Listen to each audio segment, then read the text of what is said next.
मेरे सुकून आप सभी का तैयारी बिल्कुल बेहतरीन ढंग से चल रहा होगा। अपने बोर्ड एग्जाम के लिए बहुत ज़्यादा आप सीरियस होंगे, अपना तैयारी में बिल्कुल जी जान से जुड़े हुए होंगे कि आपका एग्ज़ाम बहुत नज़दीक है, तो अपना तैयारी को बिल्कुल बेहतरीन बना रहे होंगे कि अच्छा से अच्छा मार्क्स आपका आए। लेकिन आज का वीडियो में बात करने वाले हैं कि बोर्ड एग्जाम में आपको कॉपी काज में क्वेश्चन का आंसर बेहतर ढंग से किस तरह से लिखा जाता है। इस वीडियो में इसी टॉपिक पर बात करने वाले हैं कि अगर क्वेश्चन को आपको आंसर किस तरह से लिखना चाहिए कि आपको एग्जामिनर एकदम कॉपी आपका जो जितना अंक आप बनाइएगा उतना अंक आपको मिलेगा, एक भी अंक आपको नहीं कटना चाहिए, आपको एक भी नंबर नहीं कटना चाहिए।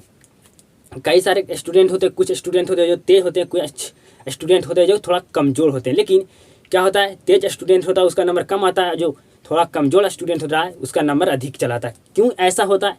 तो उसको एग्जाम में क्वेश्चन का आंसर लिखने का उसका तरीका उसको पता था कि हमें इस तरह से क्वेश्चन का आंसर देना है जिससे हमारा एग्जामिनर हमें एक भी नंबर ना काटेगा, परफेक्ट हमको जितना प्रश्न को उत्तर देंगे उतना अंक हमको मिलेगा। और जो तेज स्टूडेंट था उसको पता नहीं था, जिसकी वजह से उसका नंबर कम आ गया। तो आज के वीडियो में आपको बताने वाले हैं कि एग्जाम में आपको क्वेश्चन का आंसर बेहतरीन ढंग से कैसे लिखना है कि आपका एक भी नंबर जो एग्जामिनर कॉपी चेक करने वाला आपका नहीं काटेगा। तो मैं जो जो नियम बताऊँगा उस नियम को आप फॉलो कीजिएगा, उस पॉइंट पर आप ध्यान रखेंगे, ठीक है। पहला नियम है प्रश्न क्रमांक का ध्यान रखें। अगर आप प्रश्न एक का ए दे रहे हैं तो एक का ए लिखिए। अगर एक के आप एक दे रहे हैं तो आपको एक के ए लिखना है। इस तरह अगर एक के आप ए दे रहे हैं प्रश्न का उत्तर तो इस तरह से लिखना है, या एक के ए दे रहे हैं। कई सारा क्या होता है आपका लेटर में दिया रहता है और आपका और क्या दिया रहता है आपका अंक में भी दिया रहता है क्वेश्चन का क्रमांक कि एक के ए बी सी डी ऐसे दिया रहता है, एक के एक के दो इस तरह से दिया रहता है। तो आपको क्या करना, प्रश्न क्रमांक को आपको बिल्कुल ध्यान देकर लिखना है, जिससे अगर आप ध्यान नहीं देते हैं प्रश्न क्रमांक तो आपका नंबर कट सकता है। एग्जामिनर के जहाँ माथा खराब हुआ आपका क्वेश्चन का आंसर ये क्वेश्चन के इन्हें नहीं दिया गया, अगर उसको नहीं चेक करने में दिक्कत हो गया, समस्या होगा, तो आपका नंबर पक्का काटेगा 100%। इसलिए आप प्रश्न क्रमांक को आप बिल्कुल ध्यान देके लिखें। दूसरा पॉइंट आपको है साफ साफ लिखें। बिल्कुल आपको साफ साफ लिखना होगा। जहाँ गंदा उंदा रहेगा तो उसको पहले तो दिमाग खराब हो जाएगा कि ये तो चोरी करके पहले लिखा है, क्योंकि इसका गिजबिजाया हुआ है। जो स्टूडेंट अपने से लिखता हुए आंसर जितना उसका क्वेश्चन पूछा जाता है उतना आंसर लिखता है, बिल्कुल साफ लिखता है। अगर साफ लिखते हैं तो एग्जामिनर जो होगा आपका कॉपी का पूरा अच्छे तरीक़ा से नहीं चेक करेगा, आपका पूरा कॉपी पर टाइम नहीं दिया जाएगा, आपको कॉपी तरफ उतना एग्जामिनर टाइम नहीं देगा। आप साफ से लिखा रहेगा तो उसको आंसर बिल्कुल परफेक्ट उसको दिखाई देगा, तो आपका कॉपी का उतना चेक नहीं करेगा। अगर आपका नीचे थोड़ा मोड़ा गलती भी है, मिस्टेक भी है, तो उतना ध्यान नहीं देगा, आपका नंबर एक भी नहीं काटेगा, आपका पूरा नंबर देगा। इसलिए आप साफ साफ लिखिएगा। ये आपके लिए इतना आपको लिखना है कि कोई भी आपका जो क्वेश्चन का आंसर दिए कोई भी आपका पढ़ सकता है, इतना आपका साफ होना चाहिए, तब आपका नंबर नहीं काटेगा। नेक्स्ट पॉइंट आपका क्या है, जो पूछा जाए प्रश्न उसी वही लिखे, वही जो प्रश्न आपको पूछेगा, जो प्रश्न पूछ रहा है जितना उतना ही आपको उत्तर लिखना है, ठीक है। कई सारे क्या करते हैं स्टूडेंट ना कि गाना या कुछ जो मन में आता है भर देता है, कॉपी भरता है। प्रश्न पूछा है कि बताइए प्रकाश के परिवर्तन के कितना नियम होता है, 2 नियम, पता नहीं तो प्रकाश के परिवर्तन के 5 नियम लिख लिए, कॉपी भरता है। कॉपी भरेंगे तो नंबर ज़्यादा देगा, कॉपी भर से नंबर नहीं देता है।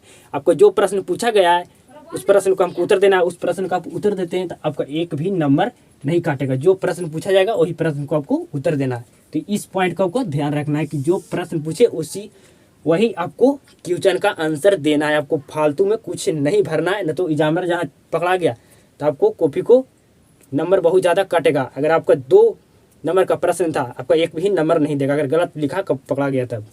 तीसरा पॉइंट आपको क्या, शुद्ध लिखने का प्रयास करें। आपका अशुद्ध शब्द का प्रयोग आपको नहीं करना, कोशिश करना आपको प्रैक्टिस होगा। पहले से आप प्रैक्टिस कर रहे होंगे तो आपका शुद्ध शब्द लिखाएगा एग्जाम के कॉपी में। अगर आप प्रैक्टिस नहीं कर रहे हैं तो शुद्ध शब्द आपका लिखाएगा 100% आपका एग्जाम में। तो इसलिए आप शुद्ध शब्द का प्रयोग कीजिए। आपको लिखना है अभिसारी, ठीक है, अभिसारी तो ये हो गया अभिसारी आपका एकदम सही। और कई लोग का क्या अर्थ है, अभिसारी ऐसे लिखते हैं, अभिसारी, ये आपको हो गया गलत। तो आपको क्या करना, शुद्ध शब्द का प्रयोग करना। आपको शुद्ध शब्द अगर आपका कॉपी चेक करेगा सही से, अगर अशुद्ध शब्द रहा तो आपका नंबर कटेगा। ये कब जब चेक होता है, बहुत अच्छा से आपका जब आपका नंबर जब 80% जब ऊपर जाने लगता है, 80, 82, 83, 85 या 90 पहुंचता है, आपका कॉपी ध्यान से चेक किया जाता है। इसलिए आप अशुद्ध शब्द का प्रयोग नहीं कीजिएगा, आप शुद्ध शब्द को प्रयोग कीजिएगा। अगर आपका 20 50% और 60% रहेगा, 50% तक उतना ध्यान नहीं देगा, 60% जाएगा ना तब आपका कॉपी चेक करने लगा। अगर 60 नंबर आपका कोई भी सब्जेक्ट में आता है तो उसको जो भी प्रश्न का आप उत्तर दें उसको ध्यान से फिर चेक करेगा। शुद्ध शब्द रहेगा तो आपको काट के नीचे भी लेकर आ सकता है। अगर 299 नंबर आ गया तो सेकंड भी आ सकते हैं, इसलिए आप शुद्ध शब्द का प्रयोग नहीं कीजिएगा, हमेशा शुद्ध शब्द का प्रयोग कीजिएगा। ये पांचवा जो आपका पॉइंट बताने वाला है काफ़ी ज़्यादा इंपॉर्टेंट है। आपसे एक भी इस पॉइंट को फॉलो करते हैं तो आपका एक भी नंबर कटने वाला नहीं है। मुख्य शब्द का अंडरलाइन करें, क्या करना है, अंडरलाइन कर देना, उसको हाईलाइट कर देना। आपको प्रश्न पूछा गया कि प्रकाश के परिवर्तन के कितना नियम होता है, ठीक है, तो आपने लिखा कि प्रकाश के परिवर्तन के 2 नियम होते हैं। प्रकाश के परिवर्तन के कितने नियम होते हैं, 2 नियम होते हैं, ठीक है। प्रकाश के परिवर्तन के कितने नियम होते हैं, 2 नियम होते हैं। तो आप 2 को क्या कह रहे हैं, 2 प्रकाश के परिवर्तन के 2 नियम होते हैं, तो 2 को आप हाईलाइट कर दिए, अंडरलाइन कर दिए।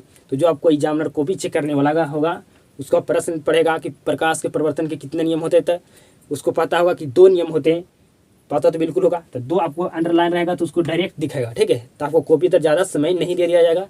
अगर आपका नीचे गलत भी शब्द उपयोग होता है तो आपका ध्यान नहीं दिया जाएगा। आपको 2 अगर पर हाईलाइट है कि प्रकाश का परिवर्तन 2 नियम होते हैं, कौन कौन होता है, आपतन कोण, परिवर्तन कोण क्या होता है, इक्वल होता है, बराबर होता है, आपका नीचे उतना ध्यान नहीं दिया जाएगा। आपको अगर गलत भी रहेगा, थोड़ा मिस्टेक भी रहेगा तो उतना आपको नंबर नहीं कटेगा। इसलिए आप क्या कीजिएगा, जो आपका मुख्य बात लिखे गए हैं क्वेश्चन का आंसर, जो मुख्य बात होगा आपका प्रश्न का उत्तर में, जो आपको क्या करना, हाईलाइट कर देना, अंडरलाइन कर देना। इससे आपका ज़्यादा टाइम कॉपी पर एग्जामिनर नहीं देगा। आपका मिस्टेक भी रहेगा तो आपको पूरा अंक मिल जाएगा। 2 अंक का प्रश्न तो आपको 2 अंक मिलेगा, ठीक है। तो इस पॉइंट से बहुत ज़्यादा अपना नंबर को इंक्रीज कर सकते हैं, आपका मार्क्स इंक्रीज हो सकता है। आपको साइंस, सोशल साइंस, मैथ और हिंदी और संस्कृत में आपको आंसर कैसे लिखना है, इंग्लिश में 6 सब्जेक्ट को बारे में आप चर्चा करते हैं, ठीक है। आपको साइंस में लिखना हो तो आप किस तरह से लिखना है, आपको पॉइंट्स में आपको आंसर लिखना है, पैराग्राफ में नहीं।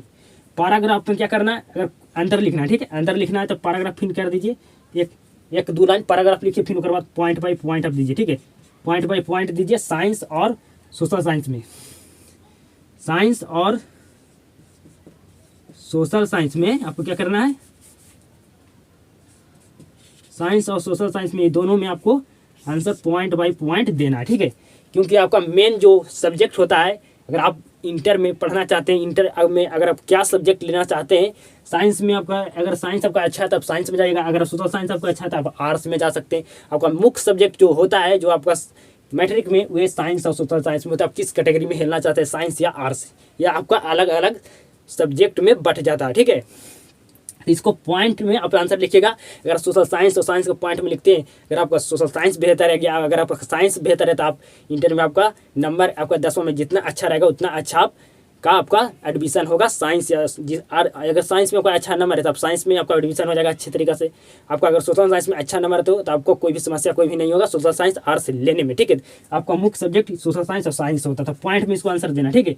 आपका हिंदी हो गया, मैथ हो गया, हिंदी हो गया, संस्कृत हो गया और आपका इंग्लिश हो गया।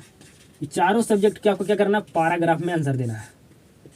क्या करना है, पैराग्राफ में आपको आंसर देना है, ठीक है। एकदम लगातार आपको लिखने ते जाना है और आपको साफ शब्द में आंसर देना है, प्रश्न को उत्तर देना है।